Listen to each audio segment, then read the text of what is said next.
Remember this one here, the Miicoffee Apex? Well, it's back in a new and improved version 2. And for over a month I've actually been testing this one, and I have some very interesting things to tell you if you're considering investing in a new espresso machine. As you might remember from my review of the original version, I was really impressed. I pretty much said that it was the best budget espresso machine on the market. So what could they really have changed with this second version? Well, in this review I'll take you through all the small details. So the first obvious thing to see is that it's available in a new color, which they call black. I guess for me it's actually more of a dark gray, a matte kind of gray. If it was Apple they would probably call it space gray or something cool like that. But it's a nice and discreet color. And in my experience, if you have the option to get an espresso machine that's not like that classic steel color, but something discreet like this, then it's just a way better solution, because fingerprints and small coffee splashes just have a tendency to show a lot less on a machine like this. So for the overall easier upkeep and kind of more minimalist appearance, I'm really into this new color. Another good thing, if you ask me, is that this Miicoffee logo is a lot smaller and less noticeable compared to previously when it was here with a bigger font. It's been shrunken down quite a bit, and then with this color here you don't really notice it that much. Oh, and finally the portafilter is still this same kind of slightly ugly plastic version, but luckily it's super easy to change the handle. Just screw it out like so. Or if you have another portafilter at home in the 58mm size, very easy to swap it in, and most models, unless they have very unusual locks here, are going to fit. In case you don't remember my original review, what's so significant about this espresso machine is that it breaks away from that traditional standard single boiler mold that we've seen for way too long. In the past, most domestic espresso machines in this price range used a single boiler, which isn't very temperature precise, especially when controlled by a thermostat.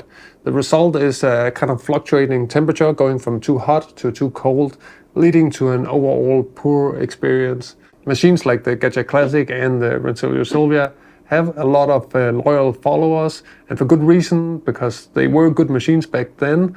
But let's be honest, their workflow feels outdated in 2024, bordering on 2025. It's a bit like driving a car with a manual transmission and hand crank windows in an era of electric vehicles. Of course, a few enthusiasts love that old school feeling, but for most of us it's just not practical and comfortable anymore. I believe we can and should expect more from our espresso machines these days. The cool thing about the Miicoffee Apex is that it has a PID control 550ml stainless steel boiler and a separate thermal block dedicated to steaming. This means the brew boiler doesn't need to reach super high temperatures for steaming, and instead it stays at a stable brewing temperature controlled by the PID. And you can actually adjust it in small increments if you want to have even more control. Perhaps you're dialing in a light roast and want it even hotter. Well, it's super easy just to adjust it here on the display. Now, this is the version 2, so what's really changed besides the color? The most obvious change is that there's now an external knob to adjust the OPV, which controls the pressure. Previously, the machine was set to 15 bars, which it would go up to if you were grinding fine enough. But now you have the option to adjust the OPV, and you can go all the way down to around 7 bars. Probably, if you're like most people, you want to set it to 9 bars, which is just super simple. But if you're a bit of an espresso hipster and you want to play around with turbo shots, then you can go down to 7 bars easily. You control it with this little knob here next to the group head, and it's very simple to adjust compared to something like a Gadget Classic, where you have to open up the whole machine and install a little spring, or even many other machines where you have to get into the machine somehow. Here you just have easy access. Now, I know what some of you advanced geeks out there are probably thinking, but I wouldn't recommend using this knob for pressure profiling.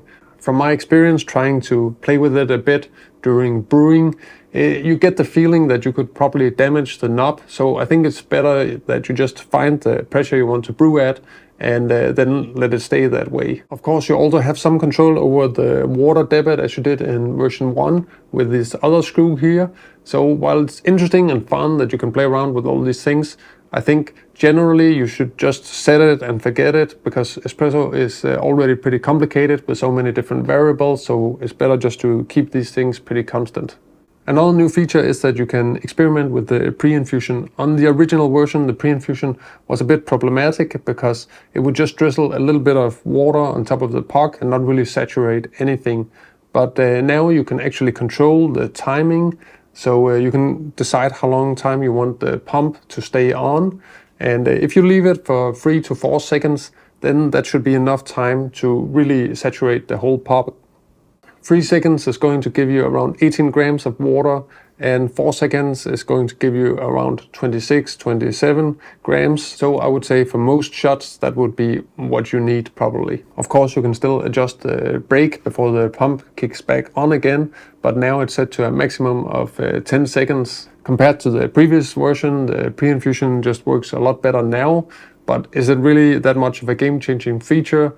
For me, not really. This type of active pre-infusion with the pump on and pump off isn't quite the same as traditional pre-infusion, and some experts such as Barista Hustle even argue that it probably does more harm than good. And I should also mention that the pre-infusion is only connected to this button here, which is the volumetric. Well, actually it's a timer-based button, so you have to program it for how long time you want it to run. And then this shot button here is a fully manual button that you have to turn on and off, but it doesn't have any pre-infusion, so pre-infusion only down here. For my testing, the shots are more predictable using the regular shot function, and on average flows more evenly with less channeling. The pump in this machine isn't super fast, and it also has a relatively slow flow. Of course, you can control this with the water debit, but even at the fastest setting, it's not a particularly fast water debit. So you don't really have a super fast buildup of pressure here. Actually, it's a little bit like it has a natural pre-infusion in the sense that the pressure is building up quite slowly. So I'm actually not even sure that this pre-infusion function is necessary to get good and repeatable shots. But on the other hand, the function is still there. So if you want to experiment a little bit, then you have that option. Another change is that the machine now comes with a single hole steam wand instead of the previous 3-hole steam wand. And I think the thermoblock isn't the most powerful steamer out there. You get more power from a heat exchanger or dual boiler, but it's overall okay. That was my conclusion last time. So at first I was a little bit puzzled about this move to the single hole steam tip, as it's usually found on cheaper machine. But actually, after having used it for a while, I've become quite accustomed to it. And it's not something I've used on many other machines, but it's actually super simple to use. And I think with the power of this machine, it's a very good match because you have a quite consistent steaming performance every time. And this is actually also helped by this cool feature here. So you have this shot timer, and it also kicks in while you're steaming. So it's very easy to see, like let's say if you always steam 20 seconds, then you can be pretty sure that this is not going to change. But enough talking for now. Let's brew some coffee and see how it performs. Okay, we're ready to go.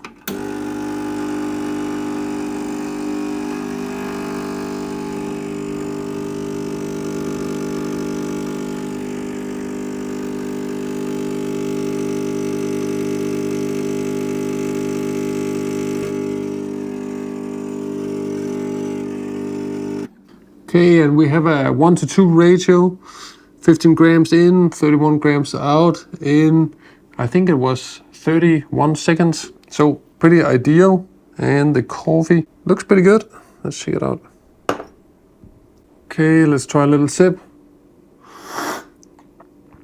Really good shot.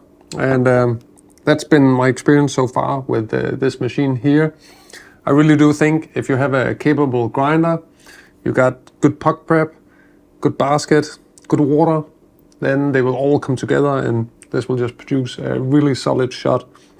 But there's one more thing we have to do, and that is to test that single hole steam tip and see if we can get some decent foam and make a little cappuccino. And first I'm just going to do a little purge just to avoid getting too much wet steam.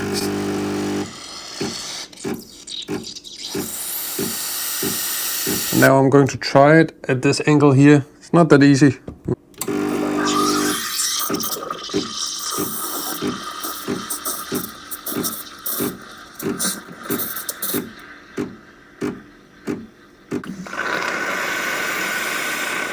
Okay, and let's check the weight. And we added 14 grams and I steamed 90, so it's okay. And not the best in this regard. It does add a little bit of wet steam, but not a big problem at all. And it's a little bit lumpy now, I must admit. Steaming at this angle is not that easy.